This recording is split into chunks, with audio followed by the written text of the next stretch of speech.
What's up, Old Warhammer fans? We are here in the final stretch. Nagash is ready to have the final licks of paint done to him. At this stage, we've just about done all the details all over this model, with the exception of mostly his clothes, a little bit around his book, and maybe a little bit of final details around, say, what I now know to be his dagger. Thanks for clarifying that. Yeah, let's just get cracking. So, I think I've dithered back and forth a little bit about what color to use for his robe, but I think the winner at the end of the day has to be Sigvald Burgundy. This color has exceeded all my expectations. Originally, I never picked it up because I considered it very, very close to Volupus Pink, and I'm happy to say that I am wrong. This color has a new level of vibrancy to it that I really enjoy. I mean, look at that. That looks great already out of the bottle, and it's actually leveling out really nicely as well. So yeah, I think this is a good time to talk about how I apply contrast paint in general. You want to have a wet brush, as mentioned many times before. Not like wet to the point that you've got it completely saturated with water, but just a little bit of water to moisten it. Then you can take off a little bit of that excess liquid onto a piece of tissue or similar, kitchen roll, whatever works best for you, and you can then go ahead and apply that to your little puddle of contrast paint that I hope you've been taking out. I don't like working directly from the paint pot where possible, because I kind of feel like it doesn't look right. It doesn't. I guess it's hard to control the amount of paint on your bottle, and then it kind of messes a little bit with the I guess the concentration, because it tends to dry out a little bit. And as it dries out, I think it becomes progressively darker and darker until such time that the paint is just not, the optimized mix to get these contrast tight marks the way you want them to. Well, not tight marks, but yeah, you know what I mean. For it to level correctly on the surface of the miniature, I think that's what I'm trying to say. So I have always preferred putting them into dropper bottles. I've got a little short that describes how I do it. I hope you find that useful as a reference. And I hope you realize that it doesn't actually require any additional equipment or tools. It just needs, a little bit of confidence to go 1, 2, 3, pour.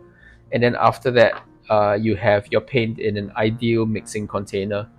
Of course, the idea is also that in a dropper bottle, it's just a case of counting drops. Mixing paints to the right level of dilution or strength is just really, really easy, and you can just write down these ratios as your recipes if you kind of forget how much you put into each of them, or if you have a tendency of forgetting, as I do, what your own recipes and your mixtures are, right? Not to mention that you can also, of course, pre-mix these in separate bottles, but that's entirely your choice. I guess you really have to be using a lot of these mixes for them to justify the time and effort to mixing these as separate things. But yeah, so I like working with contrast paints this way because it kind of gives me a lot of freedom to apply them as I will. And the idea is, yes, going back to the idea of how you apply contrast paints. Yeah, you want to use a moistened brush, right? Not wet as before. Pick up a sizable amount of paint and then slowly sort of spread it across the surface the way I'm doing it now. You can sort of see that I'm not really letting it build up too much. And if there is a point where, I feel like the brush has gone a little bit dry, I can go back to a relatively pulled up area like over here and sort of move it over to where I need it. You need to work fairly fast, and you need to work all in one go, because let this start to set up and dry, and you eventually get a kind of a skin forming on the surface of the contrast puddle, and then you end up with a little bit of a situation where it breaks and then you leave really ugly marks on the surface, rather than what I consider to be a nice, smooth, and coherent surface, which is what I'm getting right here on this model. I hope you can see this. And bear in mind that some colors are easier to achieve this with than others. Like Sigvald Burgundy is doing beautifully, in my opinion, on the surface that I'm working on now, which is Nagash's robes. I think Volupus Pink would have settled quite differently. It would have left, I think, much more of a proportion of a greater proportion of light colors. It would have put a little less in. It would have put a little less in the recesses, it would have given a lot more of the lighter color. Whereas Sigvald Burgundy gives you an almost 1:1 breakdown between darkness and light depending on the surface of the model. And I think that really influenced my choice here as well, because I was more confident that Sigvald Burgundy will give me the sort of finish that I would enjoy. Look at that. I think that's kind of effective already out of the bottle. And then we'll just come in and we'll just refine that to our liking. But yeah, I thought that Sigvald Burgundy had a better chance of giving me that kind of breakdown between dark patches and light patches that would have suited this model better than any of the other GW purples, contrast paint purples. And I think the first time you pick up a contrast paint or contrast light paint, because there are lots of alternatives out there that are very capable, Speed paints and Vallejo Express paints come to mind. Both of these are excellent ranges of translucent paints that you can adapt to whatever style it is that you're using. And I think it's good to just sort of practice over a very simple undercoated model. And who knows, you might find that you really like, the properties that each of these brands give. And it's perfectly okay to try it out then. And then sort of have that advantage. That's why if you go to any store that allows you to try these paints, I think that really is a huge advantage for you.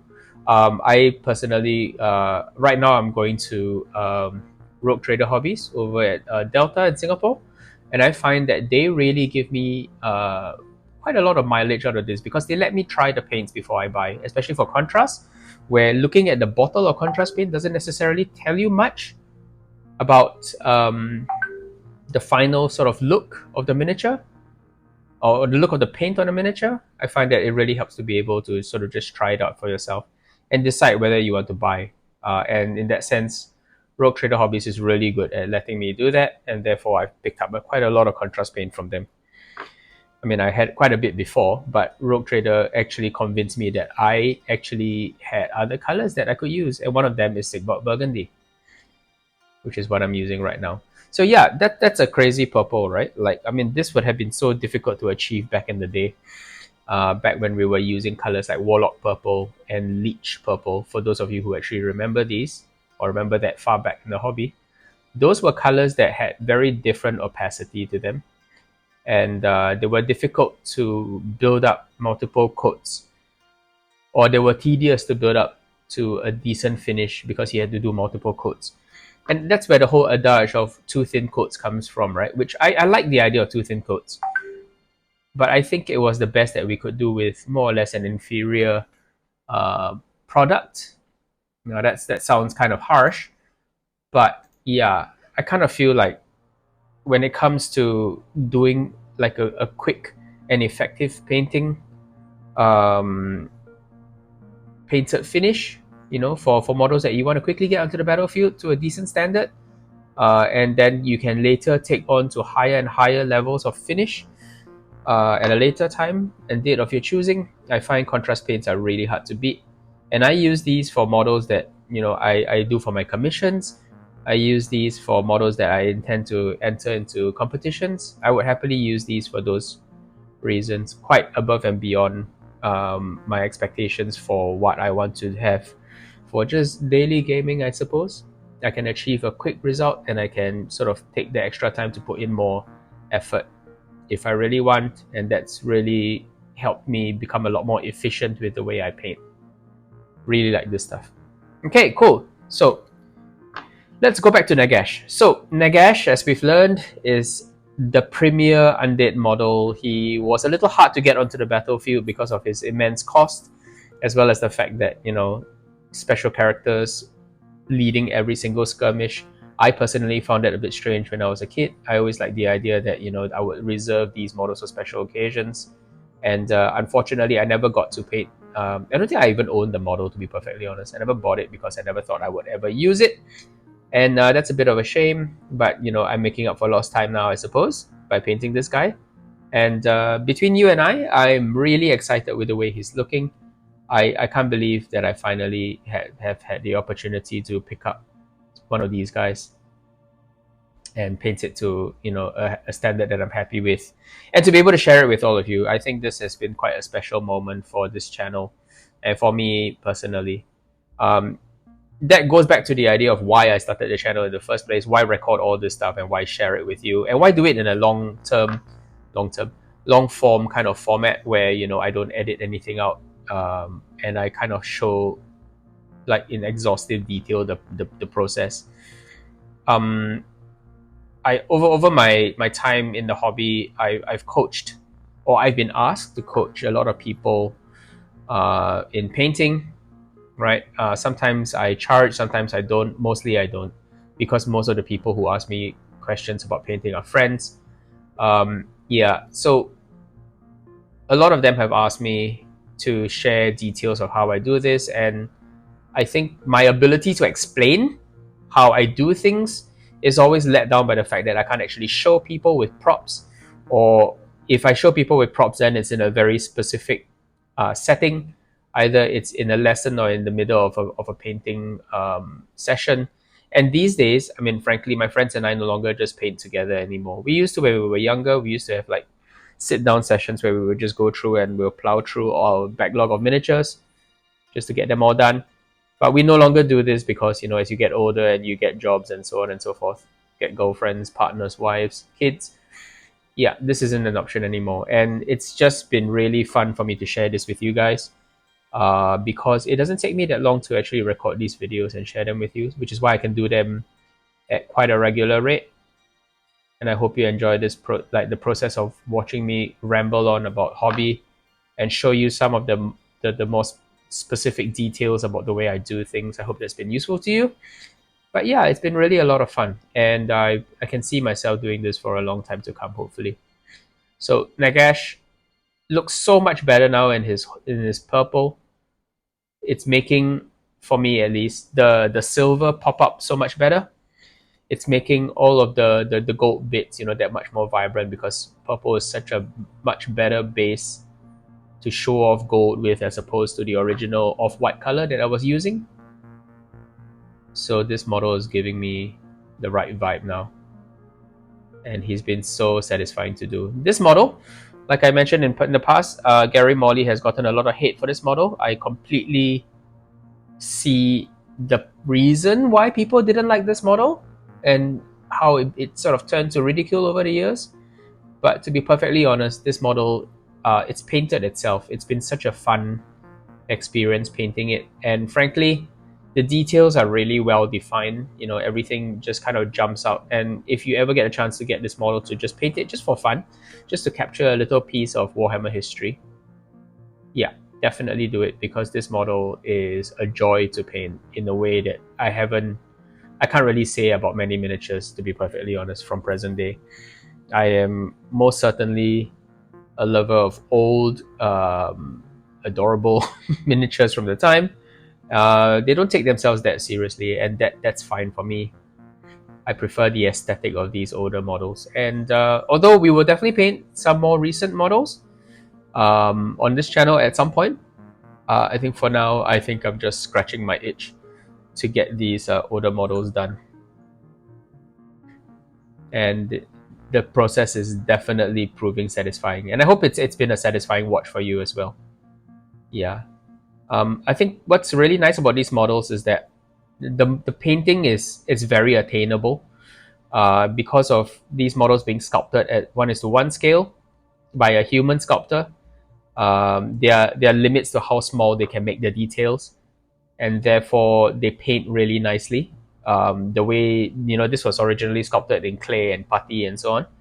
That push and pull of the sculptor's tool on the surface of the miniature, you really can see the elasticity of the putty at certain points, and these natural sort of recesses and shapes really do take contrast paint incredibly well. Yeah, for example, every single fold, because they're so deliberate and they're not just there to sort of fill up an empty space on the miniature for people to paint, these little folds really trap contrast paint in a beautiful way.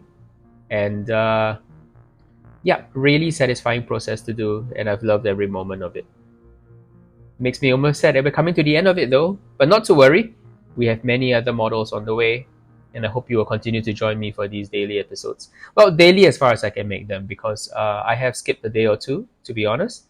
But to be fair, I think there is so much backlog on the channel now that you can kind of enjoy yourself watching previous episodes, which I hope you will do. I hope you revisit the earlier ones, not just go after whatever is new. Because let's be frank, these miniatures haven't been new for decades.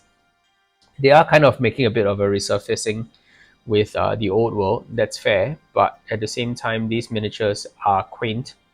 They are of their time, and they're ever more wonderful for it, in my opinion. And I really enjoy working on these and showing them off to you. So I hope this inspires you to go track them down some way. Some of them are available through Games Workshop main. Other ways will be through eBay, or some people are even 3D printing these. I make no judgment and I endorse nothing. It's really up to you to enjoy the hobby your way, because that's the thing. It is your hobby, right? And you should be encouraged to enjoy it in any way, so long as you don't do anything, I guess, illegal or nothing too, antisocial. I think it's really up to you to enjoy it your way. Yep. Okay, cool. So that's it for his robe so far. I will come back to this to revisit it with the proper highlights, but for now, let's move on to the Great Book of Nagash, or the Book of Nagash. Nothing great about it, I suppose. Well, it does make it level 5. I guess it's pretty great in that sense. So this is a combination of Pterodon Turquoise and Black Templar, which is the same kind of cold black or cold dark blue that I've been using on other parts of the miniature, including the staff and parts of his, well, mostly the staff really. I don't think I used it anywhere else. But yeah, this gives you a kind of blue, green, black color, which is ideal for letting that little bit of detail at the center show. I imagine this is kind of the Necronomicon, and I kind of pondered doing it like flesh colored at some point. But I think it kind of, I decided not to do it because I figured it would look a little bit weird to have this flesh colored patch on this otherwise like really gloriously colored model. Something about the intensity of Nagash's clothing and equipment makes it so that a patch of flesh colored tints might not be the best choice. It would kind of disappear into the model, because ultimately flesh colored tones are still fairly pastel and light, so they might disappear into such a strong color scheme. So yeah, I'd rather just leave it as such and lean into the dark colors. Plus, I think when you do a model in primarily dark colors, it reads as evil better, like in that very kind of superficial, straightforward way. It kind of comes across as evil vibes, and I kind of like the way that works on Nagash, especially since this is the evilest one of them all.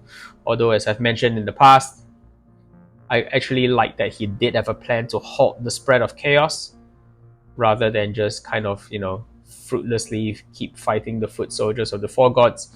He actually had an actual solution to try to break their hold on the mortal realms, on life, as it were. I mean, albeit his plan was to make everything dead, and therefore no longer palatable to the gods of chaos. And the logic was that they would lose interest and move elsewhere as soon as they stopped being fed by the mortal thoughts and desires and habits of living creatures. But alas, it was not to be. Somebody overextended slightly, made philosophical enemies, and ultimately paid the price for it multiple times. But who would know? It turns out being a necromancer means that you're never truly dead, which is interesting, because so long as you've created disciples who believe in your cause, or who believe in the power that you offer them, it turns out they keep bringing you back, and Nagash is back again once more, and he's back so much that he's even in Age of Sigmar. So there you go. We're never being free of this man, and I for one am happy for that.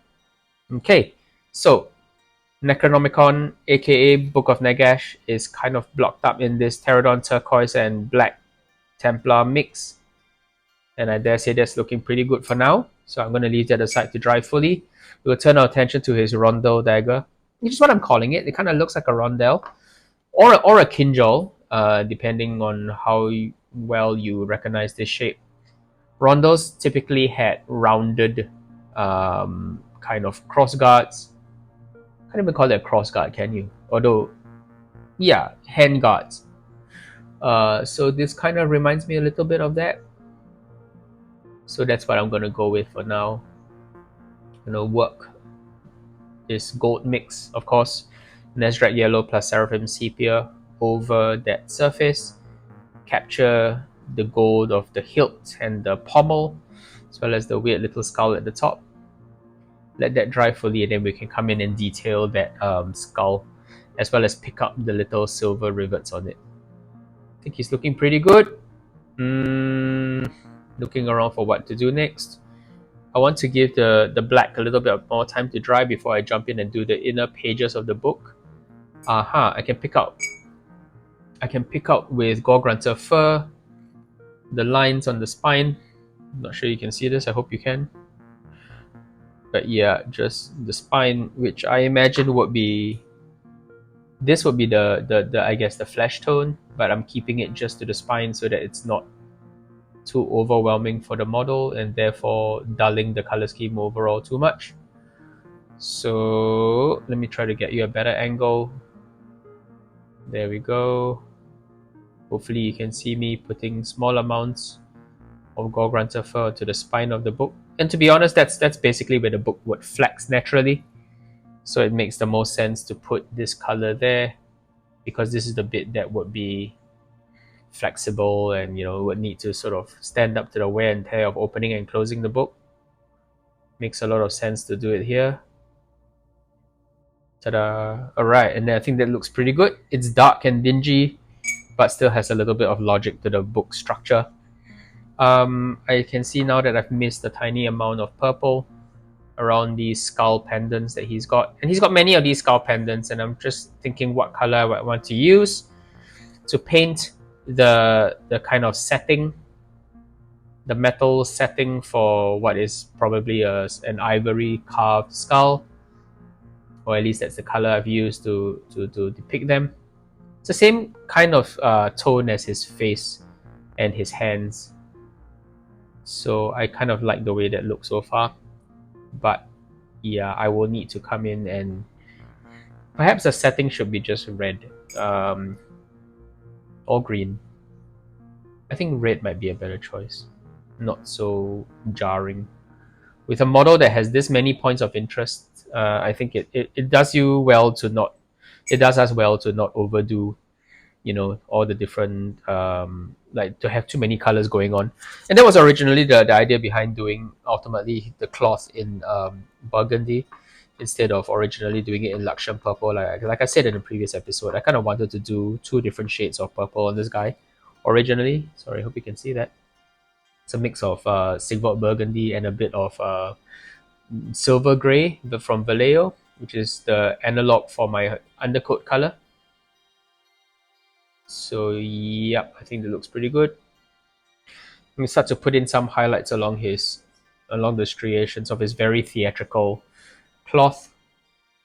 And when the model is kind of like theatrically sculpted like this, kind of like the folds of a curtain, what you really want to do is to lean into that small sharp highlights rather than large soft ones, because you're imagining that this material is kind of like it's almost like velvet, right? So you want heavy folds. You don't necessarily need to highlight them up too high, too bright if you don't want to, because if to do that would basically make it read more like almost like silk, for example. When you paint like something that you want to be to sort of reference a kind of silken material, you tend to over highlight it. You almost do something that's non-metallic metal by applying very very harsh highlights.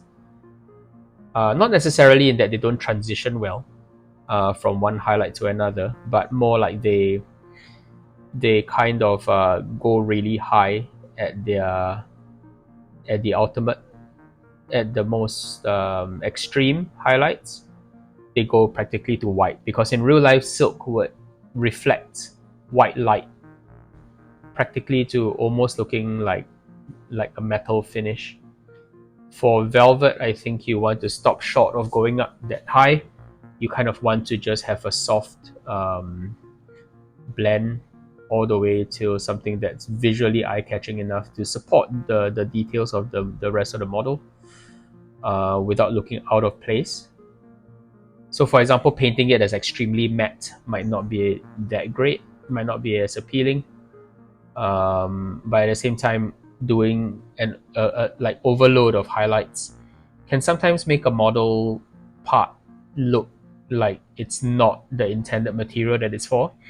I mean, a perfect example would be people who paint Nurgle miniatures in chrome, which, in my opinion, makes it a bit of a conceptual disjunct with the idea that the armor is supposed to be rusted and matte.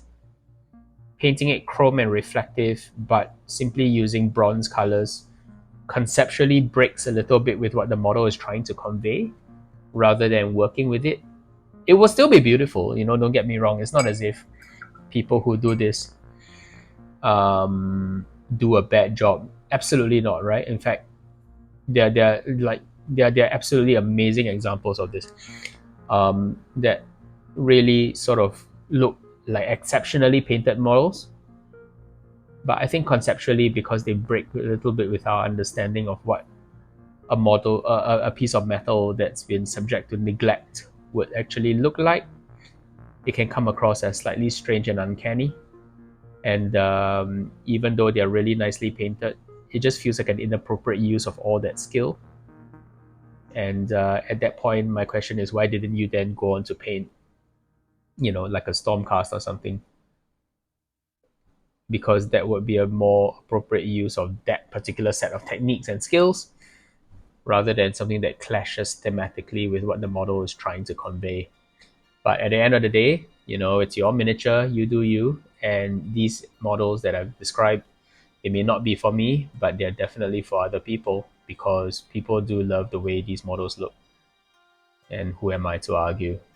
So long as you get your models painted on the table, loving them, that's perfectly good with me. I think the only real fail state for a Warhammer collection is if it sort of just lies around unused.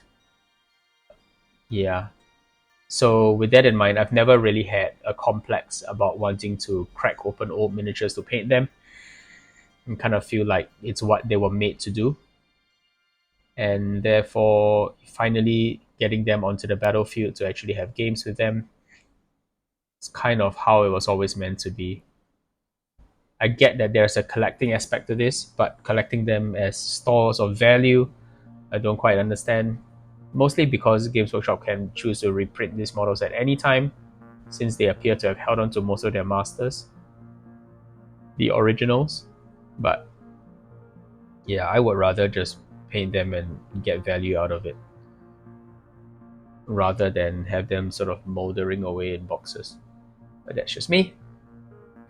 Okay, cool. So we are moving on to ever brighter highlights. At this point, the amount of ground that we are covering with our burgundy plus silver gray is getting real small.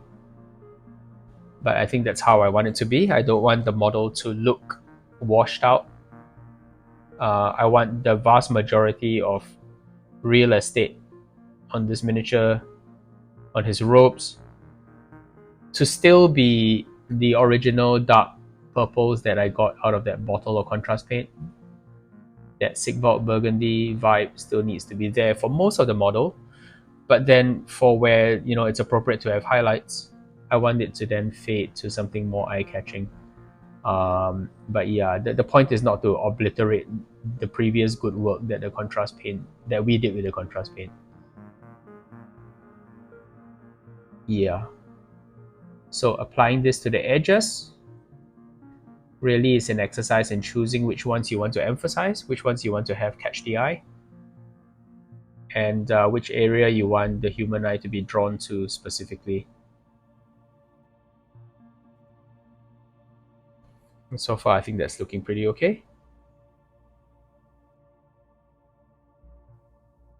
A little bit more of the around the hem of the skirt. I'm wondering what I want to do for the trim. Whether or not we want to add a trim to the edge. For today's session, maybe I might leave that for a future one. We'll see how I feel about this as we progress over this model. When we sort of take a, an arm's length kind of look at the model to see whether it could do with a little bit more punch and personality, or if it's doing okay in those areas. But yeah, I think some kind of freehand on the hem of his outfit may be in the works. Perhaps not in today's session, but something that it was on the original model, and therefore might earn its place on this miniature as well. Because as the original painter, who I believe is Mike McVie, as he clearly noticed, the area around the hem is fairly light on detail, fairly chill, and maybe that's an area that we could choose to enhance a little bit later on. On the other hand, I am liking the fact that you do get to see a lot more of the purple in this model. It's more deliberate as an outfit, and having lots of garish details, especially those that weren't on the actual model, on the extremities of a figure. Unless there's a really good reason to draw your eye to the extremities of the figure, there's kind of no reason to add additional detail. Unless you're trying to make his robes a feature in and of themselves. But to be fair, this model has so much going on that it almost becomes too busy if you add too much details, especially on the fringes of the model. Like, just his staff is crawling with all these skulls. It's kind of a lot going on already. So it's okay. I will weigh the decision, and I will fill you in on the decision as we go, depending on how I feel about it. Okay, so a little bit more of a highlight along the front, and we can decide whether or not we want to come in and cut down or increase the shading.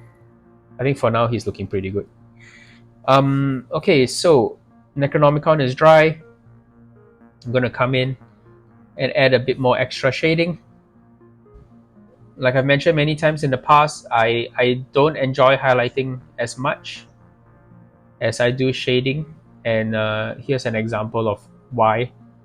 Because I think adding deeper and deeper shading increases the intensity of the color, the saturation of the color, as opposed to adding colors that weaken or reduce the saturation, I suppose, of the original color. So in this case, that makes it more eye-catching to me. I mean, this is of course not the only technique that you use in isolation. You would add maybe a highlight to have a specific pop, but I think when it comes to trying to add a three-dimensional finish to a model, I would definitely start with a shade first and incremental shading into the recesses to get a darker and darker finish before I would even look at applying highlights. The model should already be looking good.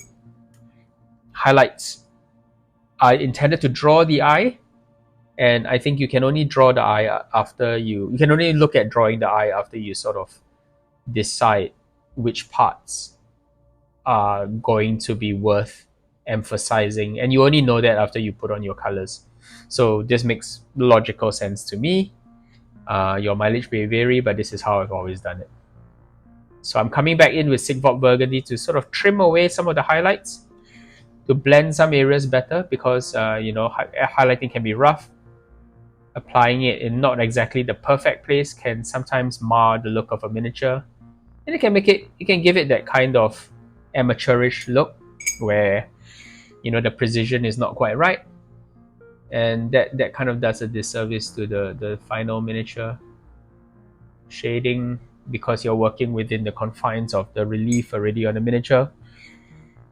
Often makes it a little bit easier on you to try to get it looking right.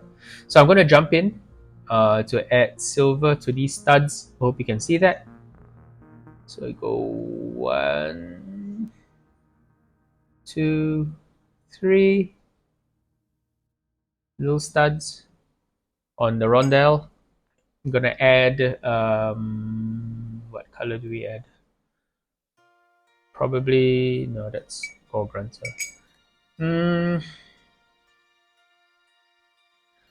What happened to my little puddle of skeleton horde? Is that you? Yes, I think that's you. Okay, so this little puddle of skeleton horde will go onto the skull.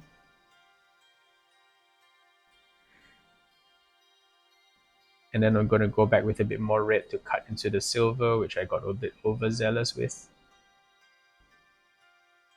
Okay, so that's looking alright. Let's drop some of the skeleton horde into the book pages so they look suitably old and moldering, sorry. And the underside of the book. And the thing about contrast paints is that because they're translucent, you can control the amount that you put onto the surface of the model just by varying the amount on your brush. I think for the most part, yes. In order to get the paint to operate like a contrast paint, you do need to saturate the surface with quite a bit of paint.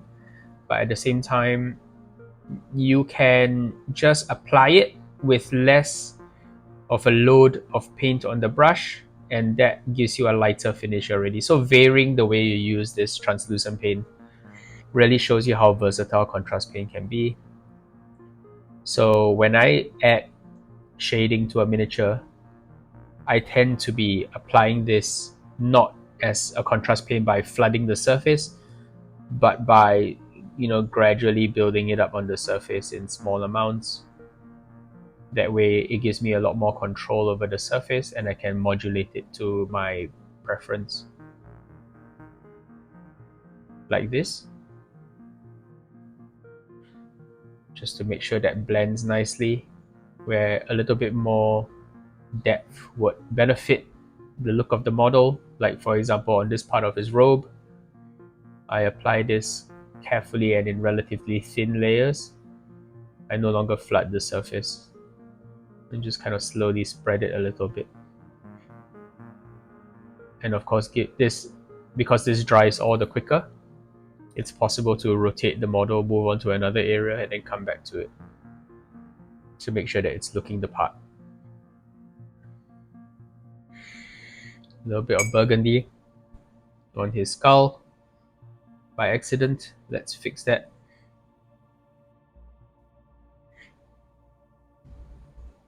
While giving a bit of a highlight to the top of the skull. And yeah, I think the only thing left to do is to apply red or green. Red. Maybe green. No, let's keep the green onto the weapon. Oh, but then there could be warpstone tokens. Let's do green. So warpstone tokens are Skaven currency, and they essentially they're medallions of warpstone sliced to a size that can be carried within the pockets. So warpstone tokens have their place within the lore, and with Nagash being such a lover of warpstone and personal abuser of warpstone, I think it would be nice to have these medallions vaguely green. Plus, there is no green on the back of the model showing currently. As much as I like the idea that the sword is the main source of warpstone, mortis over here, I think it would be nice to have small amounts of green on other parts of the model as well. Yeah. So let's see how this looks. I think that looks pretty good actually. It's not too garish. It's fairly subtle because it's just a setting of the medallions, not the medallion as a whole. Just a little bit around the edges of each of these medallions. It kind of gives a little bit more of storytelling to what these medallions are supposed to be, rather than just weird little discs with like skulls on them, which I believe they were originally sculpted with just the idea that they're there to fill in, to give the painter something to paint, right? Just fill in the area. I think I like the idea that it has a little bit more of a story to it now, a little bit more of a reason for being on Nagash in the first place. And I think, all things considered, Nagash is looking pretty good. So maybe just a little bit of a highlight on the Great Book of Nagash. So in the lore, oddly enough, there are 9 books of Nagash. I kind of feel like that's just an arbitrary number, to be honest, because these books are all copies anyway. I believe they contain the same things, but they were supposed to be a store of all the spells that Nagash ever created. That Nagash has been around for a long time, so he did end up creating most of the undead spells that we know and love or know and hate today if you are a Sigmarite bent. And yeah, so Law of Nagash or Law of Undeath is inscribed on these books, which explains why Nagash gets to be a level 5 when holding this book. Because I guess, well, you've been around for long enough, I guess your memory starts to fade as well. So having a bit of a rules reference is very useful. Even if you're an undying ancient skeleton, sometimes it's good to have a bit of a reminder. Trim back this highlight slightly because it got a bit big and blend it smoothly. Okay, so I think he's looking pretty good. Pretty happy with the way that looks for the most part. I think maybe a little bit more highlights on the red, especially on the dagger, will go a long way to reinforcing the shape, as well as to clean up a little bit of that silver, which got a little bit out of shape.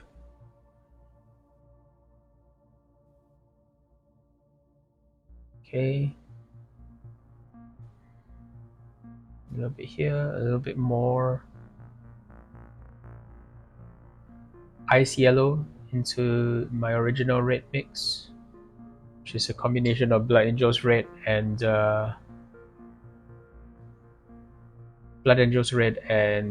Gryphhound Orange.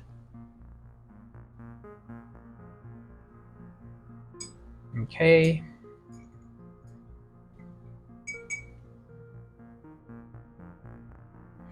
Bit of silver to highlight the gold areas a little bit more on the rondelle.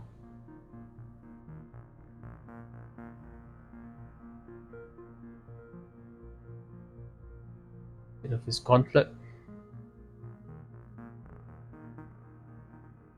to clean up the edge of his armor where some of the neighboring colors have gotten onto it.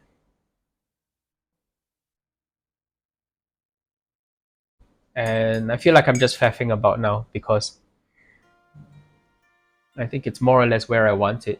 I just want to emphasize some areas with a little bit more color, and also because this has been a great journey, so I'm kind of almost unwilling to finish. But yeah, models of this type, honestly, you can go on forever, like perfecting little details. I think at some point you need to make an executive decision and call it done.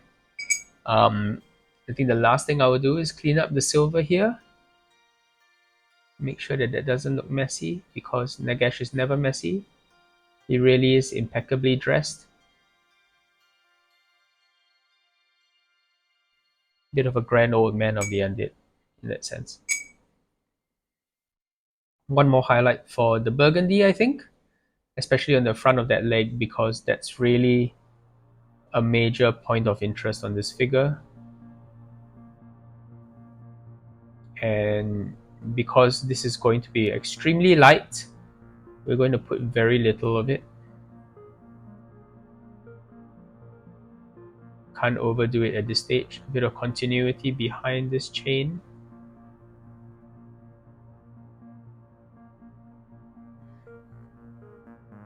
And this needs to correspondingly be matched by his sleeve over here, because that is in line.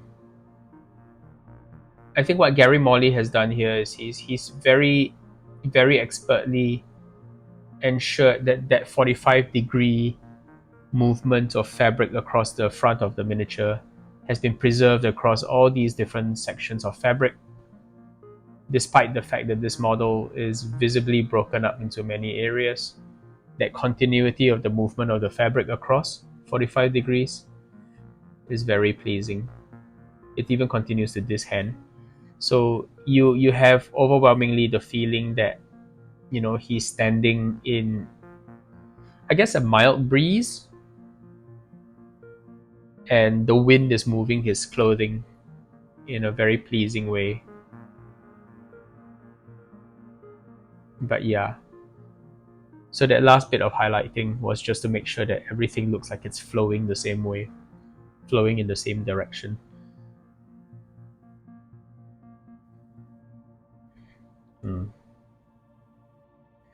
It's rather more white in that brush than I wanted. Let's just clean that up.